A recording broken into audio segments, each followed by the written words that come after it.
누가복음 23장 39절에서 43절입니다. 39절에서 43절입니다.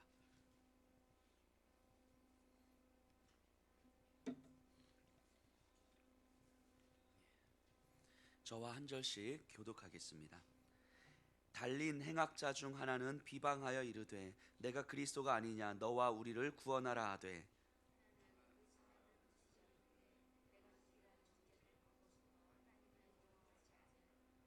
우리는 우리가 행한 일에 상당한 보응을 받는 것이니 이에 당연하거니와 이 사람이 행한 것은 옳지 않은 것이 없느니라 하고 함께 읽습니다. 예수께서 이르시되 내가 진실로 내게 이르노니 오늘 내가 나와 함께 낙원에 있으리라 하시니라. 아멘. 오늘 예수님께서 십자가 위에서 하신 두 번째 말씀을 나누려고 합니다. 이 두 번째 말씀은 저에게 참 여러 가지 많은 생각들을 주게 됩니다. 물론 요즘은 아니지만 한때 제가 성경에서 가장 부러워했던 사람 중에 한 사람이 바로 오늘 이 본문에 등장하거든요. 예수님 옆에 달린 강도의 모습입니다. 이 강도의 모습이 그러하잖아요. 평생 본인이 하고 싶은 대로 하고 다 살고 본인의 감정에 이끄는 대로 다 하고 그래서 본인이 원하는 방식으로 다 살고 그리고 그 삶의 마지막에 가서 예수님 만나고 구원받잖아요. 가장 부러운 삶 아닙니까? 우리도 평생 내 하고 싶은 대로 다 하고 분노할 거 다 내고 또 짜증낼 거 다 내고 또 내가 하고 싶은 것들을 다 선택하면서 살아가다가 하나님 없이 살아가다가 숨이 넘어가기 조금 전에 예수님 만나서 낙원이 허락받는 삶, 구원받는 삶, 굉장히 부럽지 않습니까? 성경에서 제가 가장 부러워했던 사람 중에 한 사람이었던 것 같아요. 근데 제가 이제 말씀을 좀 알기 시작하면서 그것이 아니라는 걸 알게 됩니다. 예수님께서 첫 말씀을 하신 후에 주여 아버지여 저들의 죄를 사하여 주옵소서라고 하는 첫 말씀을 하신 후에 한참 시간이 흘렀습니다. 아마 그 사이에서는요 예수님 양 옆에 이 강도들은 소리를 쓰며 악을 쓰며 온갖 저주의 소리를 퍼부었던 것 같아요. 우리 잠시 마태복음 27장 잠깐 가서 한번 좀 살펴볼까요? 마태복음 27장 마태복음 27장 44절인데요.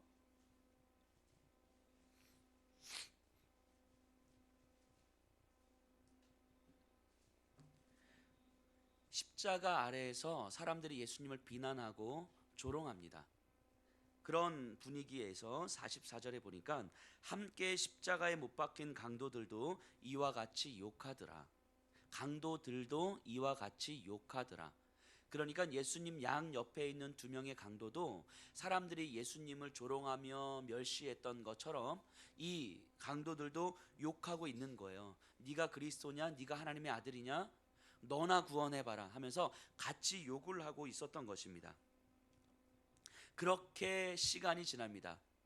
그리고 나서 한참의 시간이 흘렀던 것 같아요. 오늘 본문으로 다시 와서 보면요 39절에 보면 두 명의 강도가 함께 욕을 하다가 두 명의 강도 중에 왼편인지 오른편인지 모르겠는데 한 강도가 이렇게 이야기합니다. 39절에 달린 행악자 중 하나는 비방하여 이르되 내가 그리스도냐 그리스도가 아니냐 너와 우리를 구원하라 하라 하되 옆에 있는 강도가 한 사람이 이야기하는 거예요. 너의 아버지가 하나님이냐? 그러면 너는 십자가에서 내려오라. 그리고 너가 너를 구원하는 것처럼 나도 구원해내라. 소리 지르며 조롱합니다. 예수님을 윽박지르고 그리고 그것도 못할 거면 메시아 흉내내지 마라 라고 예수님을 멸시합니다. 옆에 있는 한 강도가. 그런데 이 말을 들은 또 다른 한 강도가 이렇게 이야기를 합니다. 40절 41절인데요. 하나는 그 사람을 꾸짖어 이르되 내가 동일한 정죄를 받고서도 하나님을 두려워하지 아니하느냐? 우리는 우리가 행한 일에 상당한 보응을 받는 것이니 이에 당연하거니와 이 사람이 행한 것은 옳지 않은 것이 없느니라 하고. 자, 지금 분위기가 좀 바뀌고 있습니다. 두 명의 강도가 예수님을 같이 욕하고 있었거든요. 그 분위기가 한참 갔을 거예요. 그러다가 한 명은 계속해서 욕을 하고 있고 한 명은 바뀝니다. 한 사람이 예수님의 모습을 바라보면서 아마도 이랬을 것 같아요. 십자가 위에서 처절한 고난 가운데 계신 예수님을 바라보면서 그 예수님의 침착함과 당당함과 그리고 나지막히 하지만 매우 강력하게 선포하셨던 그 용서의 말씀, 아버지여 저들의 죄를 사하여 주옵소서, 저들이 하는 것을 알지 못함이니이다 라고 나지막하지만 매우 강력하게 선포하셨던 그 말씀을 보면서 아마 이 옆에 강도는 이 땅을 초월한 삶을 분명히 보았을 것입니다. 하나님이 아니면 저 모습을 어떻게 설명할 수 있겠는가 하는 그 마음에 두려움을 품게 되었을 것입니다. 그렇기 때문에 그 하나님을 바라보면서 하나님이 아니면 설명할 수 없는 그 예수님의 모습을 바라보면서 하나님의 살아계심에 대해서 갑자기 그 마음 가운데 두려움이 들어왔을 거예요. 그리고 하나님 앞에서, 살아계신 하나님 앞에서 자기가 정말 내가 마땅히 죄를 지어 죽을 수밖에 없는 존재라는 걸 분명히 알았을 겁니다. 왜냐하면 그 이전에 세상을 저주하고 사람들을 저주하고 예수님을 향하여서 저주했던 건 아마도 이런 마음이었을 것 같아요. 분명히 자기가 죄를 지었고 십자가의 처형 을 받을 만한 일을 한 것이지만 그럼에도 내가 재수가 없어서 걸렸고 내가 운이 없어서 걸렸고 나보다 악한 사람들이 얼마나 더 많은데 내가 지금 이렇게 이 더러운 세상 가운데서 내가 이렇게 죽어가고 있음에 대해서 온갖 한탄과 욕설을 퍼부었을 거거든요. 그런데 이 강도는 그 예수님의 모습을 보면서 살아계신 하나님을 두려워하게 되고 그러면서 내가 마땅히 죽을 수밖에 없는 죄인이라는 것을 깨닫게 됐을 것입니다. 그리고 반면에 저 예수는 분명히 자기 죄가 아닌 것 같은데도 저렇게 죽어야 하는 걸 보면 저 죽음 가운데서는 필시 어떤 이유가 있을 것이라고 생각했을 것입니다. 결국 예수님을 통해서 하나님의 살아계심을 본 거죠. 그래서 염치 없지만 정말 벌레 같은 존재라는 걸 알지만 예수님을 향하여서 정말 나 좀 구해주세요 이렇게 말은 차마 못하고 나를 기억해 주세요라고 애원을 합니다. 지금은 비록 비참하게 죽어가지만 하나님의 살아계심을 믿기에 나를 영원히 살려주세요, 당신의 나라에 임하실 때에 나를 기억해 주세요라고 이야기를 합니다.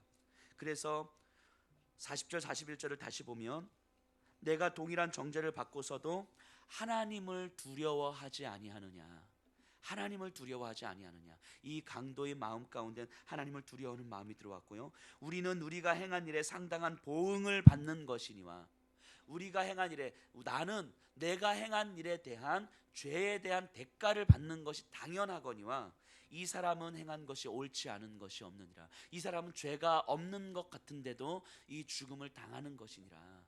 그러니까 이 죽음 가운데는 필시 어떤 이유가 있을 것이다 라고 이야기를 하는 거죠. 그러니까 이 죽음은 살아계신 하나님이 아니고서는 설명할 수 없는 죽음이라는 것을 이 강도는 분명히 깨달았을 거예요. 그러니까 하나님이 정확히 어떤 분이신지는 잘 몰랐을 거예요. 하지만 예수님을 바라보면서 이거는 필시 하나님이 아니면 설명할 수 없는 상황이기에 당신이 정말 당신의 나라에 임하실 때에, 당신이 그렇게 외쳤던 하나님의 나라에 임하실 때에 나를 기억해 주십시오 라고 이야기를 합니다. 그런데 저는 이 말씀을 듣고 있는 예수님의 마음을 한번 생각해 봤어요. 이 말씀을 듣고 있는 예수님 어떠셨을까요? 이 말씀을, 옆에 있는 강도의 이 말을 듣고 있는 예수님 마음이 어떠셨을까요? 저는 어젯밤에 이 말씀 묵상하면서 너무너무 기쁘셨을 것 같아요. 예수님이 너무너무 기쁘셨을 것 같아요.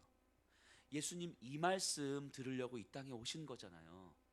잃은 양 한 영혼 만나려고 이 땅에 오신 거잖아요. 그 사람이 왕인지 종교 지도자인지, 너무너무 평생 동안 윤리적으로 도덕적으로 선하게 살았던 사람인지, 아니면 개차반처럼 살았던 사람인지, 평생 극악한 짓만 했던 사람인지 상관없이, 그가 어떤 사람인지 상관없이 그 한 사람을 통하여서 주님 나를 기억해 주십시오, 이 한마디 듣기 위해서 이 땅에 오신 분이 예수님이시잖아요.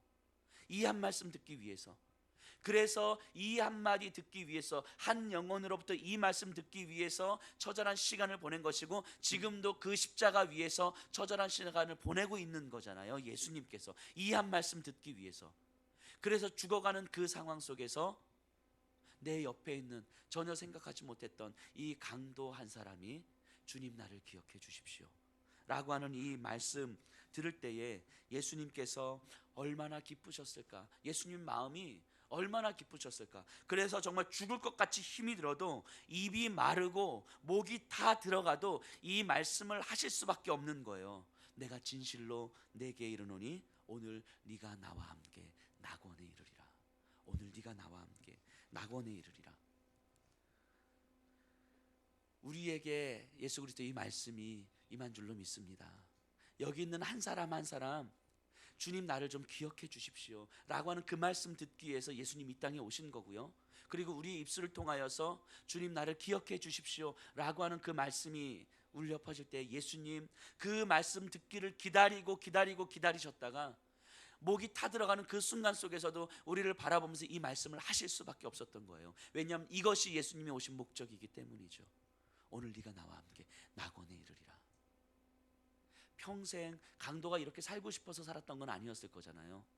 이렇게 어찌하다 보니까 이 상황까지 왔는데 이 상황 가운데서 예수님께서 허락하신 그 낙원에 대한 말씀이 그 강도의 심령을 저는 울렸을 거라고 확신합니다. 여기서 우리는 구원에 대해서 분명하게, 기독교 신앙 구원에 대해서 분명하게 우리가 이해해야 될 것이 있습니다. 바로 참된 회개, 그리고 그리스도와의 만남, 그리고 내세에 대한 약속, 이것이 우리의 구원에 있어서 필수 요소라고 하는 것을 우리는 꼭 기억해야 됩니다. 참된 회개, 그리스도와의 만남, 그리고 내세에 대한 약속입니다.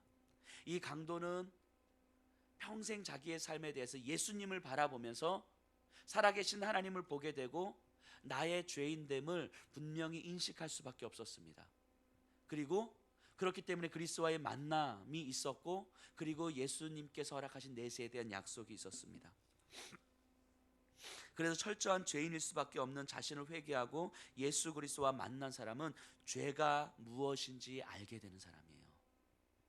그렇기 때문에 예수님을 만난 이후로도 자신을 지배하려는 죄에 대해서 싸우게 되는 거예요. 이 죄를 하나님께서 얼마나 싫어하시는지 알기 때문에 이 죄와 싸우고 이 죄를 이기시기 위해서 예수님께서 이 땅에 오셨고 나와 만나셨다라는 걸 알기 때문에 이 죄와 계속해서 싸우는 거죠. 그런데 이 죄와의 싸움이 쉽지 않은 게 문제예요. 어렵습니다.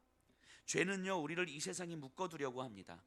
지금 무언가를 누리게 만듭니다. 지금 억울하면 안 되고, 지금 손해보면 안 되고, 지금 하고 싶은 것을 하지 않으면 안 되고, 그래서 지금 이 세상에서 최선을 다하게 만드는 거예요. 우리의 시선을 지금 내 삶에 묶어두는 거예요, 죄는. 그래서 우리는 이 땅 가운데서 최선을 다하는 삶으로 우리는 성실하게 살았다라고 생각하지만 그것이 죄가 우리에게 하는 일입니다. 죄는 우리를 그냥 게으르게 만드는 게 아니에요.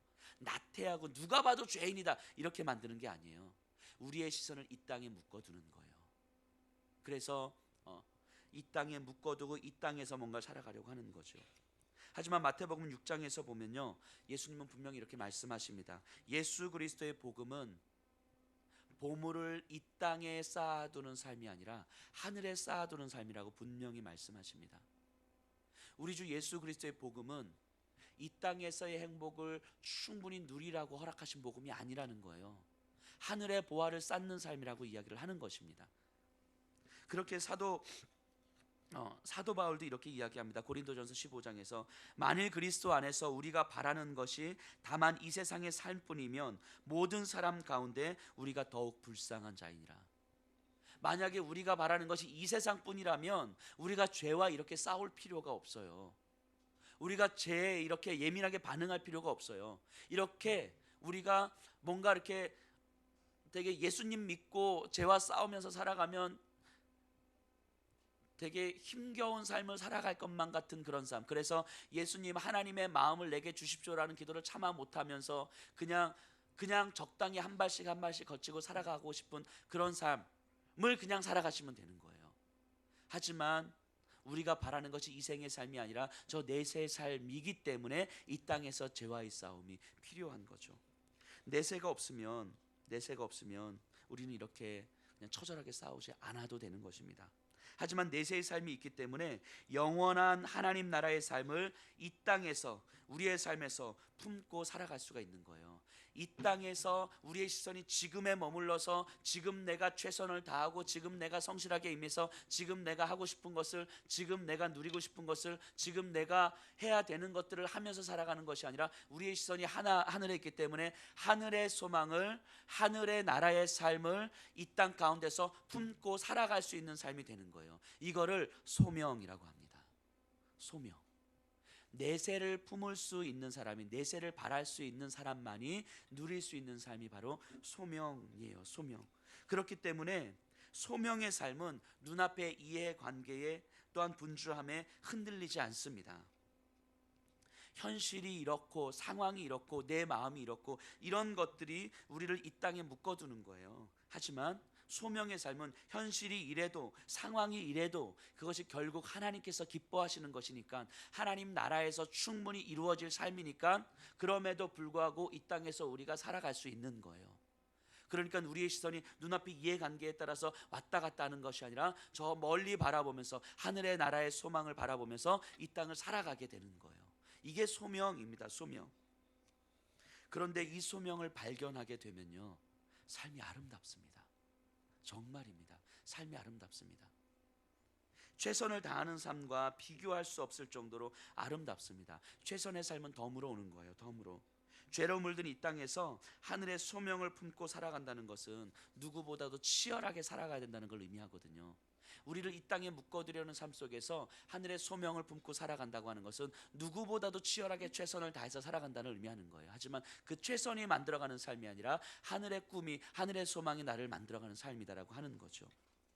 그 치열함이 정말 아름답습니다. 내 생명을 걸고 살아가야 될 이유가 있다라는 것이 아름답습니다. 왜냐하면 그 이유가 나로부터 나오는 것이 아니라 내가 믿는 하나님으로부터 나왔다는 사실 자체가 더할 나위 없는 감격이고 아름다움이기 때문이에요. 나중에 우리가 정말 이 땅이 끝나고 우리 주님 앞에 섰을 때 하나님 앞에서, 하나님 제가 정말 이 땅에서 열심히 일해서 10억 저축하고 왔습니다. 하나님 내가 정치하면서 권력을 누리다가 왔습니다. 우리 자녀들 좋은 대학 다 보내다 왔습니다. 이렇게 말하는 게 무슨 의미가 있겠습니까? 이런 말, 이런 자랑 하나님께서 우리 주님 앞에서 하고 싶으십니까? 예수님을 만나고 나서도 우리 주님 앞에서 이런 거 자랑하면서 살고 싶으십니까? 내세를 믿으면서도 이런 자랑하면서 살고 싶으십니까? 그래서 나중에 우리 주님 만나면 이런 거 자랑하시려고 지금 이 땅에서 그렇게, 이 땅이 전부인 것처럼 그렇게 살아가십니까? 소명 없이 사는 대부분의 그리스도인들의 삶을 그렇게 부러워하시나요? 소명 없이 살아가는 대부분의 그리스도인들의 삶을, 예수님도 믿고 이 세상의 복도 누리고 싶은 그런 삶이 그렇게 부러우실까요? 나중에 우리 주님 앞에 섰을 때에 주님께서 보여주신 그 소명 붙들고 살다 왔습니다. 하나님 나라의 꿈을 품고 이 땅에서 살아가다가 때론 죄 때문에 무너져서 힘겨워서 넘어져서 신음하기도 했지만, 그럼에도 불구하고 하나님 나라의 소명 붙들고 이 땅에서 살다가, 그래서 이 땅에서의 삶이 하나님과 동행하는 삶이었기에 너무너무 아름다웠고 너무너무 감격적인 삶을 살다가, 그래도 영원한 하나님 나라에서 하나님과 함께 동행할 것을 꿈꾸다가 이제서야 주님 앞에 왔습니다. 우리 주님 앞에서 이런 고백 해야 되지 않겠습니까? 왜냐하면 우리 주님이 우리에게 그 내세를 허락하셨잖아요. 낙원을 허락하셨잖아요. 우리에게. 그래서 이 세상이 전부가 아니라는 것을 분명히 우리에게 약속하셨잖아요. 그렇기 때문에 영원한 하나님 나라에서 하나님과 동행한 것을 꿈꾸면서 이 땅을 살아가야 되는 거 아니겠습니까? 그 꿈꾸는 꿈이 우리로 하여금 우리의 시선을 이 땅에 묶어두지 않도록 하는 힘이라고 하는 것을 우리가 이 세상에서 경험해야 되는 거 아니겠습니까? 우리 주 예수 그리스도의 복음은요, 이 땅의 복을 보장해 주는 것이 아니에요. 이 땅의 물질을 보장해 주는 것이 아닙니다. 이 땅에서 우리가 인정받는 삶을 보장해 주는 것이 아니에요.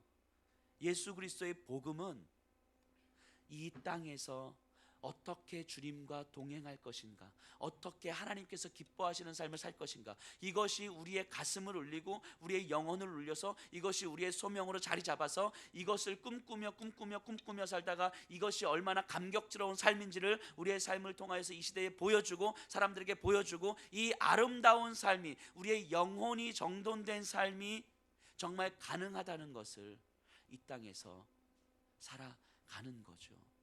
그래서 주님 앞에 섰을 때 주님, 그래서 주님 말씀 붙들고 주님과 동행할 걸 꿈꾸면서 살아왔습니다 라고 고백할 때 우리 주님 얼마나 기뻐하시겠습니까? 목사를 하면서도 꾸역꾸역 하면 안 되잖아요. 목사가 직업이 돼서 꾸역꾸역 설교 준비하는 게 진짜 매주 전도하는 게 신방하는 게 정말 매주 나에게 일이 돼서 어떻게 하면 안 할까 고민하면서 최선의 것만 하면서 꾸역꾸역 하면 안 되잖아요. 그렇게 사역하는데 만약에 부흥을 해요, 교회가. 하나님의 은혜로 감사합니다. 이럴 수는 없는 거잖아요. 그 삶을 하나님께서 기뻐하시겠습니까? 그럴 수는 없는 거잖아요. 목회를 하면서도 이것이 나에게 소명이어야 되는 거잖아요. 그래서 제가 아무리 피곤해도 내 입이 마르고 목이 타도 그럼에도 불구하고 우리 성도님들 한 분 한 분 만날 때 그것이 나에게 감격이고 기쁨이 되는 거잖아요. 그러니까 새벽에도 나가는 거고 밤에도 나가는 거고 낮에도 나가는 거고 항상 한 분 한 분 품고 기도하는 거고 이것이 나에게 감격이 되니까 그럴 수 있는 거잖아요. 말씀 붙들고 기도하면서 그래도 부족하지만 이 말씀 듣기 위해서 이 새벽에도 주일에도 또 수요일에도 금요일에도 오시는 분들 바라보면서 그 모습이 너무너무 귀하고 너무너무 아름다워서 그래서 하나님 앞에 제가 할 수 있는 것이 기도밖에 없어서 여러분들 한 분 한 분을 품고 기도하는데 그 마음이 하나님께서 주시는 감격과 평안함으로 내 안에 경험이 되어지는 것, 이렇게 목회를 해야 되는 거잖아요. 그래서 저도 그렇게 몸부림치면서 기도하는 거거든요. 여기 계신 분들 그렇게 사셔야 되는 거잖아요. 우리들의 삶이 소명이어야 되는 거잖아요. 꾸역꾸역 살아서는 안 되는 거잖아요. 오늘 하루 살아서 하나님 말씀 붙들 수 있는 것이 우리에게 감격이어야 되는 거잖아요. 새벽 예배 나오는 것이 도살장에 끌려가는 소처럼 끌려 나와서는 안 되는 거잖아요. 주일날 예배 나오는 것이 마치 안 나오면 하나님 앞에 뭔가 크게 한 방 맞을 것 같아서 어쩔 수 없이 꾸역꾸역 끌려 나오는 거, 그런 거 아닌 거잖아요. 우리에게 그 하나님의 말씀 붙들고 살아가는 것이, 그래서 우리가 직장 생활을 하고 한 사람을 만나고 그리고 우리가 5년 후 10년 후 20년 후의 삶을 기대하면서 하나님 이 땅에서 내가 어떻게 살아갈까요? 라고 생각했을 때 정말 하나님께서 나에게 허락하신 이 시간과 이 삶을 하나님 내가 어떻게 살아가야 하나님께서 기뻐하시겠습니까? 치열하게 묻고 살아가는 것이 너무 내 안에 은혜가 되고 감격이 돼서, 그래서 우리 자녀들에게도 정말 네가 어떻게 살아가야 될 거냐면 이렇게 하나님을 향한 감격으로 살아가야 된다라고 가르쳐 줄 수 있어야 되는 거고요. 또 우리가 그 감격으로 살아갈 수 있어야 되는 거 아니겠습니까? 그게 소명이잖아요. 그것이 우리 아이들에게는 비전으로 될 것이고요. 그렇게 우리가 이 땅을 살아가다가 나중에 우리 주님 앞에 서야 되지 않겠습니까? 그렇게 살다 주님 앞에 서지 않으면 나중에 우리 주님 앞에서 부끄러워서 어떻게 서시겠습니까? 부끄러워서.